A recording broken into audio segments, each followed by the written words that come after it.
Look, this is going to be weird, but that's because the story is just too weird. I'm going to put you on a jury. You're going to assume the role as jurors. And let's see.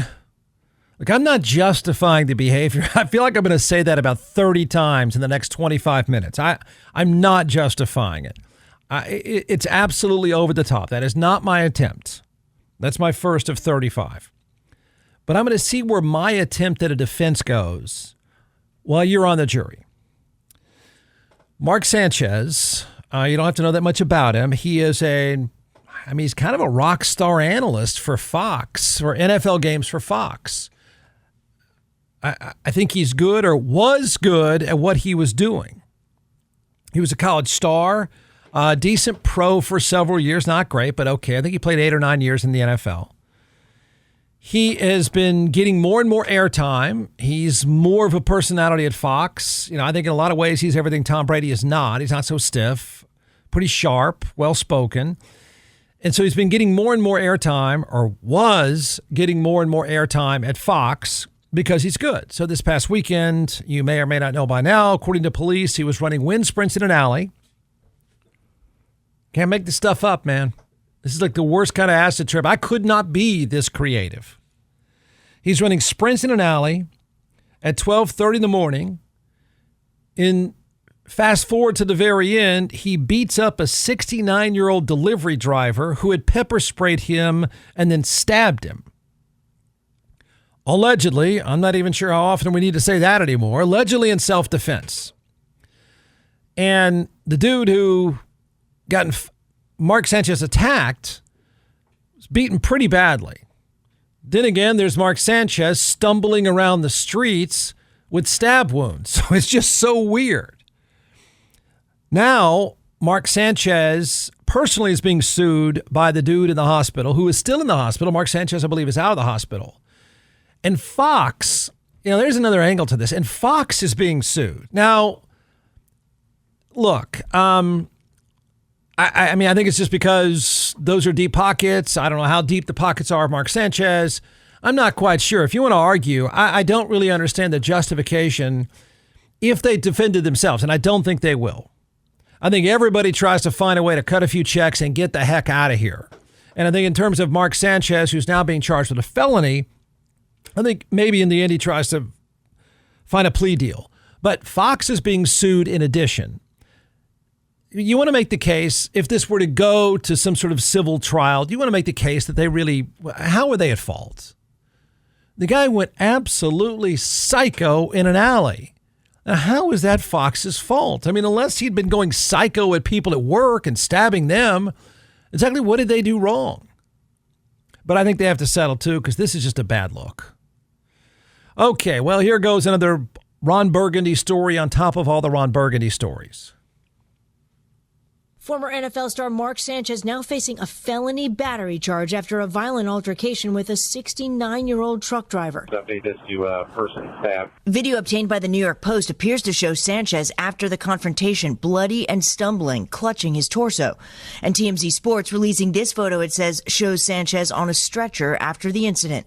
We are literally talking about people fighting over a parking space. The truck driver, Perry Toll, was slashed and left with a gash in his face after Sanchez allegedly confronted him. Toll's lawyer says he feared for his life and stabbed Sanchez in self-defense. The 38-year-old Fox Sports analyst and former New York Jets quarterback is still receiving medical treatment, according to his family, who say in a new statement that he's focused on his recovery as the legal process continues.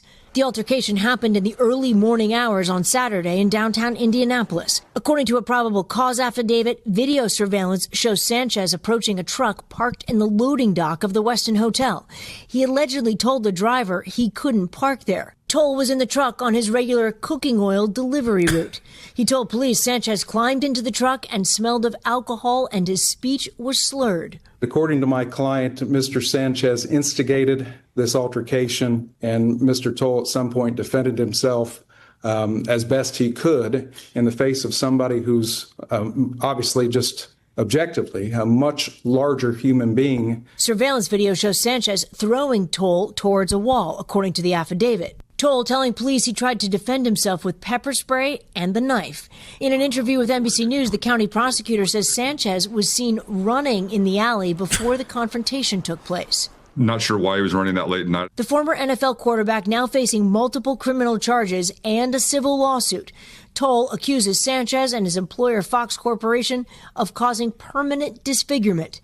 He calls Sanchez's actions malicious. We've reached out to all sides that are a part of this lawsuit, and we have yet to hear back, Craig. All right, there we go. So, I mean, you want to make an argument Fox is at fault in some capacity without, unless they knew, oh boy, Mark's going to go psycho again this weekend. Somebody keep an eye on him. Oh no, if he makes it to the alley, we've got trouble. I don't know what Fox could have done wrong.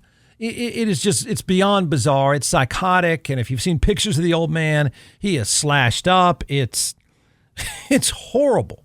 And I'm not. This is my second of 35 attempts to say there's no way what I'm about to say, jurors, is justifying whether he's high, drunk. I don't know who acts like that I don't know who acts like that, period. But nobody gets that drunk running wind sprints.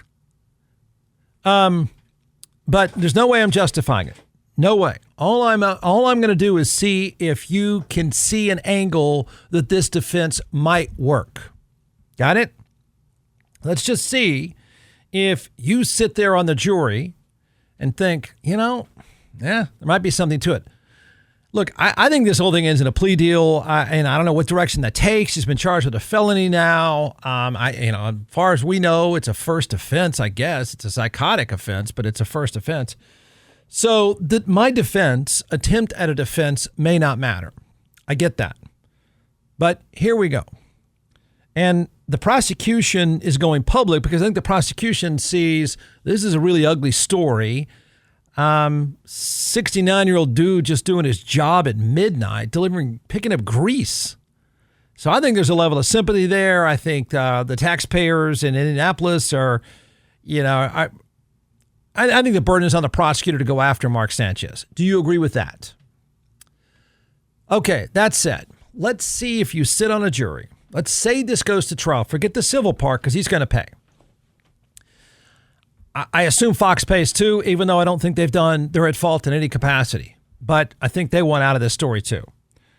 And he's done in broadcasting. And he was really good. He really was. All right, but let's do this. Members of the jury. Family man Mark Sanchez. Completely out of character actions on the night in question are the result of constant head trauma. High school career, 4 years. College career, 4 years. 8 years in the NFL. He has suffered trauma after trauma after trauma. His bizarre behavior, of which he remembers nothing from what he did, as he stated several times, he remembers nothing of what he did, is the classic behavior of a former player, like many before him, of a man suffering the psychological effects of what's called CTE. I'm going to keep going, but I'm just setting this up for you. Now, again, I'm not excusing it. I'm just saying is that, is there a way? I'm stealing this from someone else. I don't even know that I came up with this, to be honest. I think somebody else via text or on Twitter or something like that brought this up, but I think I don't know that it's an outrageous defense. In fact, it may be the only defense he has. Really, if this were to go to trial, I don't think it will, but you've heard enough. You know of enough crazy stories. I have played with enough people who have killed themselves and bizarre things have happened and they go completely off the rails. I think there is enough momentum and awareness that maybe this works on you a little bit. Let's see. I'll keep going. He remembers very little, this bizarre behavior, this erratic behavior of which he's never displayed anything like that. I'm playing his attorney for right now. Of which he's never displayed any of that stuff. He's a family man with kids, a successful career. He's never done anything like this. And he snapped, and it is the classic example of a man suffering the effects of CTE. Here's a list, pretending here, But I could provide you a list of horrific stories of seemingly normal men, 40s to 50s to 60s, who have done psychotic things. Heck, defense attorney again, I could point to a shooting in New York of a man who was trying to go after the NFL offices and got off on the wrong floor and ended up shooting people there before he was killed himself. His brain was studied and he suffered the effects of CTE. So I'm presenting you a whole list of psychotic behaviors when it comes to CTE. Violent acts by a lot of these men that nobody could see coming. Very similar, I'm arguing again, to my client's CTE-induced rage. He has a successful career with no history of violence, and CTE was the cause of him snapping. He just snapped. Nothing else makes any sense. Would it work a little? Right? If the prosecutor who's now going public, who again, I think there's a ton of public sympathy. I think whether the man's attorney had gone public and talking about him and, the dude, I mean, there's just an incredible level of sympathy with this guy who's a truck driver at midnight getting beaten up by a lunatic.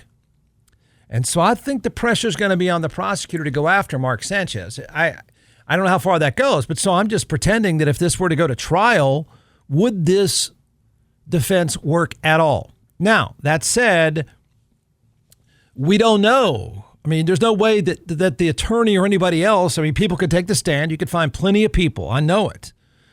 You could find plenty of people that would take the stand, neurologists, respected neurologists.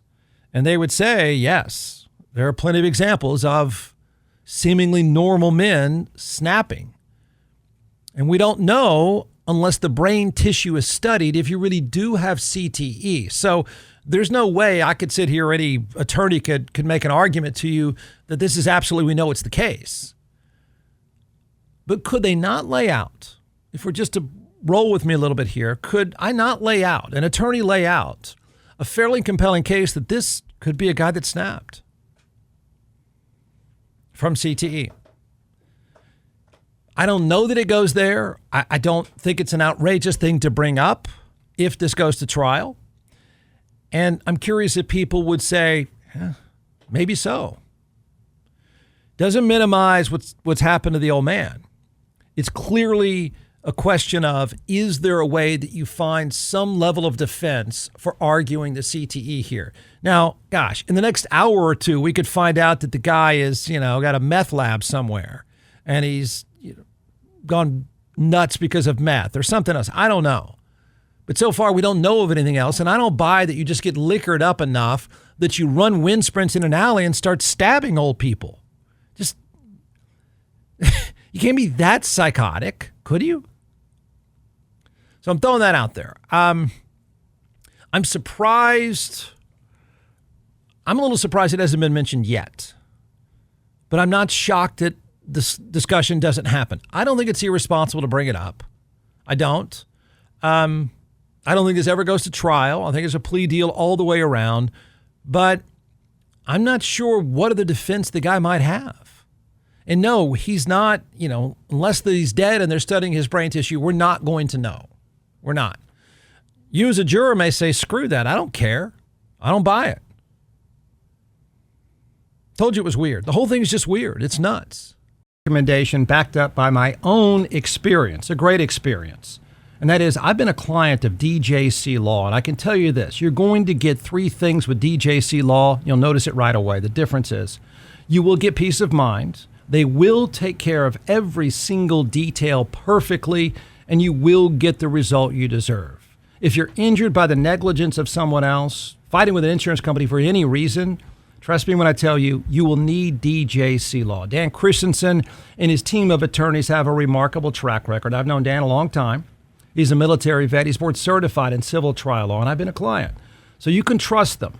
You will get the result you deserve. Check out teamjustice.com, and you'll see thousands of 5-star reviews. The bottom line is, if you're in an accident, you need DJC Law. Contact them right away. 512 888-9999.